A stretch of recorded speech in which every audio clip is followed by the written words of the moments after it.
Hi, welcome to the first episode of Kimono Asobi, where we try to do fun and interesting things in kimono.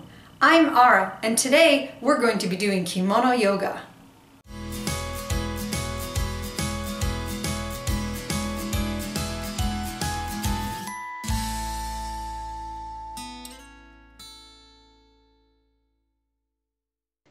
First, make sure you put on your yoga pants, because it's not yoga without yoga pants. Next, breathe in and out while raising your arms above your head.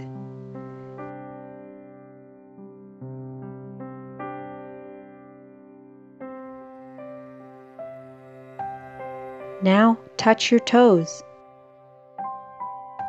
Try moving slowly so that your obi doesn't crush all your ribs at once. Move down into the plank position. Grit your teeth as you realize you're not in good enough shape for this. Then lower yourself into upward dog. Doesn't that feel good?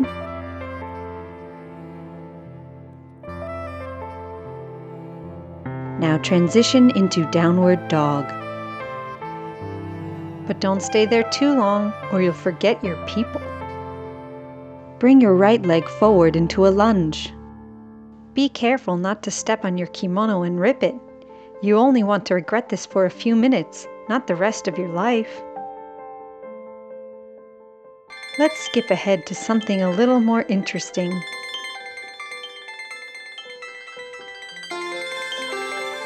Okay, that made me a little dizzy. Come into downward dog. Now bring your left foot forward. Pivot your back foot and come up into warrior one.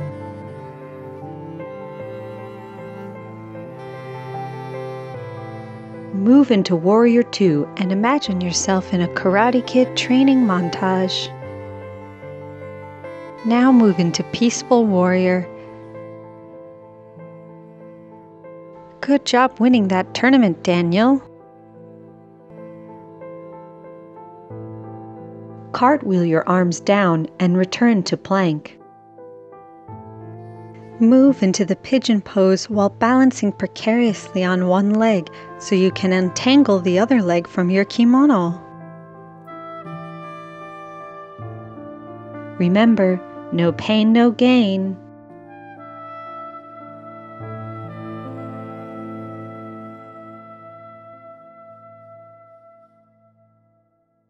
Oh look, a cat.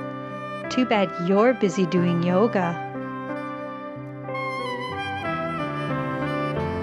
Carefully return to plank, then raise your right leg in the air. Yeah, like a scorpion. Now come into pigeon pose with your left leg.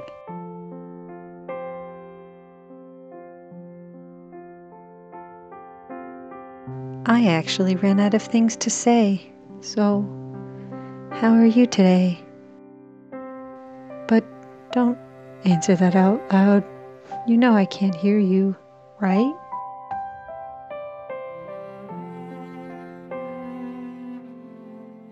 Next, transition from tabletop to child's pose.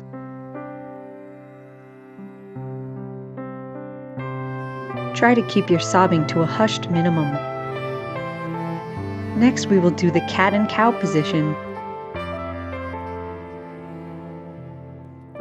I'm not sure which is which, but either way, you're not going to get very far with your obi.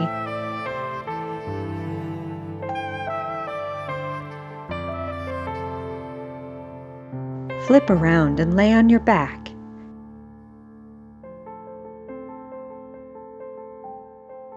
You may find that your youthfully low collar gets in the way of putting your head on the ground. Tough luck. Now move into the reclined pigeon or pretzel stretch. I prefer calling it the pigeon stretch because pretzels make me hungry. Really appreciate that you chose to wear yoga pants today. Next, bring your left leg across your body and face the opposite direction.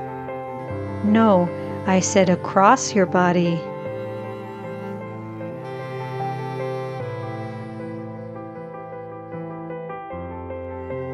Repeat this stretch on the opposite side.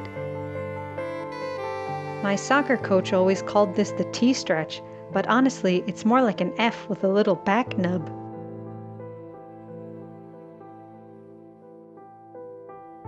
Now, bring your legs together and let your body fully relax.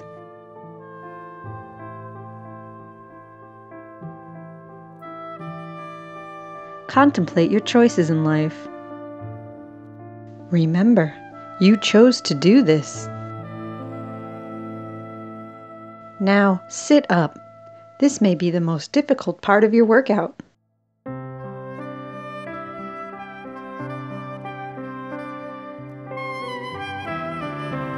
Now take one more deep breath and you're finally done.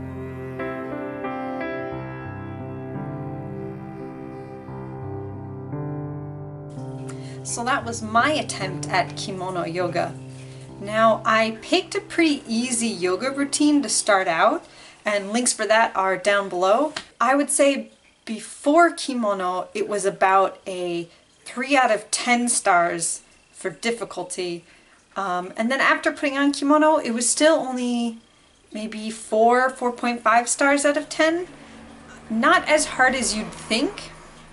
Although I did originally try it wearing a taiko musubi, but because of the obiage, obijime, everything else tying it down, it was actually kind of impossible. So maybe that would get 7 or 8 stars out of 10. The most surprising part was probably the fact that I actually had pretty good mobility. I thought the obi would really get in the way of me bending at the abdomen, but you can still like really bend and reach for things. I'm actually filming this right now in my actual kimono corner.